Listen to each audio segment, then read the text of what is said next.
दोस्तों, इस विश्लेषण में आपका स्वागत है। आज हम 1994 के MS ओशियानिक ग्लोरी के उस खौफनाक सफ़र के बारे में बात करने वाले हैं, जिसने फिजिक्स के सारे नियमों की लिटरली धज्जियां उड़ा दी थी। ये एक ऐसी घटना है जो आज भी विज्ञान के लिए एक बहुत बड़ी अनसुलझी पहेली बनी हुई है और हमारी समझ की सारी हदें तोड़ देती है। सोचिए जरा, 400 यात्री, एक गायब होता विशालकाय जहाज और एक ऐसी टाइमलाइन जिसने भौतिक विज्ञान यानी फिजिक्स के हर एक नियम को ध्वस्त कर दिया। एक बेहद आम सा लगने वाला लग्जरी सफर एक डरावने और अनजान अंधेरे में खो गया। अब यहाँ कैप्टन आर्थर ब्लैक का ये बयान ध्यान देने लायक है। उन्होंने कहा था, भगवान भी इस जहाज को नहीं डुबा सकते। उनका ये अहंकार और ओवर कॉन्फिडेंस आगे आने वाले डरावने अंजाम को और भी ज्यादा खौफनाक और चिलिंग बना देता है। चलिए आगे बढ़ते हैं। पहला हिस्सा, the pride before the fall, एक शानदार शुरुआत। अब इस डेटा पर गौर कीजिए। 13 नवंबर 1994, दिन शुक्रवार, न्यूयॉर्क से इंग्लैंड जाने के लिए 400 लोगों ने इस जहाज पर अपना सफर शुरू किया। इसमें 150 प्रोफेशनल क्रू मेंबर्स और 250 VIP पैसेंजर्स शामिल थे, जो बेसिकली अपनी जिंदगी का सबसे बेहतरीन सफर तय करने आए थे। शुरुआत के 3 दिन तो सब कुछ बिल्कुल परफेक्ट था। जहाज 24 नॉट्स की शानदार रफ्तार से चल रहा था। डाइनिंग हॉल में शैंपेन पार्टीज चल रही थीं। लेकिन किसी को भी इस बात का जरा सा भी अंदाजा नहीं था कि उस शांत समंदर के नीचे आखिर क्या खौफनाक चीज उनका बेसब्री से इंतजार कर रही है। आगे देखते हैं।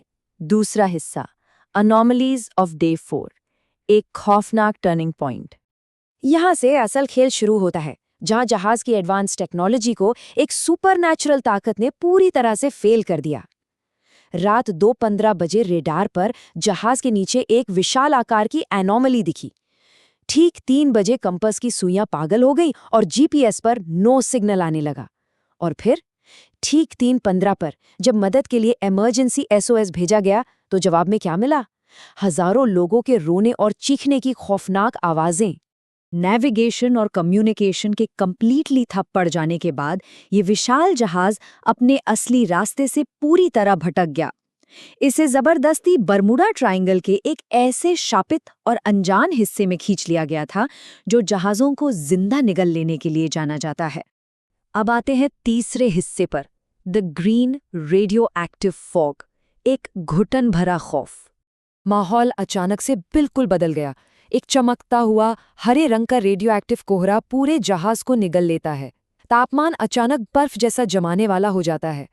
लोगों को कॉरिडोर्स में बिना चेहरे वाले लंबे काले साए घूमते दिखाई देने लगते हैं। इस क्लॉस्ट्रोफोबिया और खौफ का नतीजा ये हुआ कि सिर्फ कुछ ही दिनों के अंदर 15 से 20 क्रू मेंबर्स अपना दिमागी संतुलन पूरी तरह से खो बैठे। और स्टोरेज रूम में जो हो रहा था, वो तो किसी भी नेचुरल लॉजिक के बिल्कुल बाहर था। एक तरफ महीनों तक चलने वाला सूखा राशन सिर्फ कुछ ही घंटों में सड़ गया और उसमें कीड़े पड़ गए। लेकिन दूसरी तरफ सोचिए, कच्चा मांस एकदम ताज़ा था और उसमें से अभी भी ताज़ा खून टपक रहा था। मतलब ये कैसे पॉसिबल है? ये खौफ तब एक दर्दनाक हकीकत में बदल गया जब 3rd इंजीनियर मार्कस अचानक गायब हो गया। उसकी खून से सनी हुई ड्रेस और जूते बॉयलर रूम के एक भारी लोहे के बक्से के अंदर मिले, और सबसे हैरानी की बात, वो बक्सा अंदर से लॉक था। ये एक ऐसी असंभव पहेली थी जिसने सच में सबकी रूह कपा दी थी। चौथा हिस्सा, mutiny on the sinking ship, इंसानियत का अंत।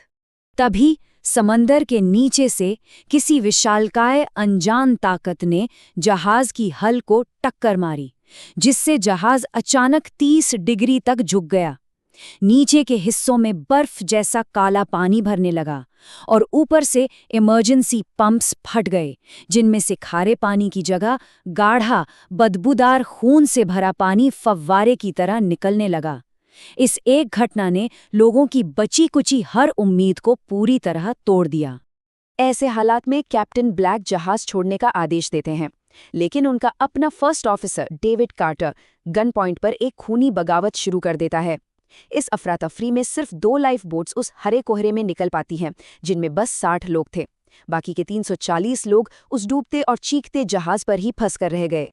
और यहाँ एक ऐसी दुखद और हैरान करने वाली आयरनी होती है, जो लोग लाइफ बोट्स लेकर भागे थे, उन्होंने पूरी रात लगाकर नाव चलाई, लेकिन अगली सुबह उन्हें एहसास हुआ कि वो एक ऐसी जगह और वक्त के लूप में फंस गए हैं जहां से निकलना नामुमकिन है।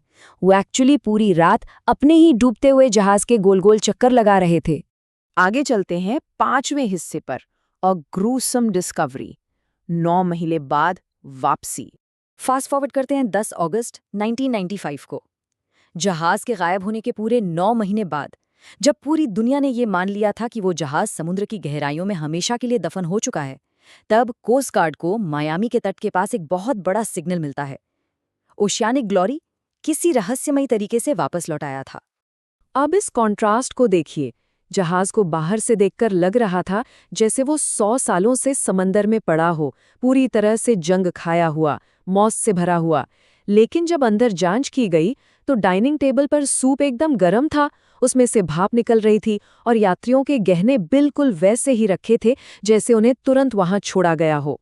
150, यही वो एग्जैक्ट संख्या थी उन लोगों की जो उस जहाज पर कोल्ड स्टोरेज के अंदर जिंदा मिले थे। ये सभी लोग पूरी तरह से ट्रॉमेटाइज्ड थे, सूखकर हड्डियों का ढांचा बन चुके थे और बस किसी तरह अपनी आखिरी सांसें ले रहे थे। अब आते हैं इस विश्लेषण के आखिरी और छठवें हिस्से पर, द 3 वीक पैराडॉक्स, समय का रहस्य। रेस्क्यूड फर्स्ट ऑफिसर कार्टर लगातार चीख रहा था कि उन्हें निकले हुए सिर्फ 3 हफ्ते हुए हैं, और सबसे ज्यादा हैरान करने वाली बात तो ये है कि मेडिकल साइंस ने भी इस बात को साबित कर दिया। उन सर्वाइवर्स की बायोलॉजिकल क्लॉक के हिसाब से उन्होंने सच में सिर्फ 21 दिनों की भूख और वक्त का सामना किया था, जबकि बाकी दुनिया के लिए 9 महीने बीत चुके थे। इस घटना के बाद का अंजाम और भी ज्यादा रहस्यमयी था। सरकार ने उस पूरे इलाके को द डेविल्स आई नाम देकर हमेशा के लिए सील कर दिया। सन 2000 में कैप्टन ब्लैक रहस्यमयी तरीके से इंग्लैंड के एक पागल खाने में जिंदा पाए गए, जबकि वो लाइफ बोट्स वाले लोगों के साथ थे ही नहीं।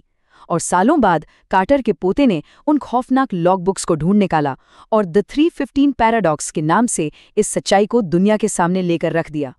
तो इस विश्लेषण को खत्म करते हुए एक बहुत बड़ा सवाल पीछे छूट जाता है।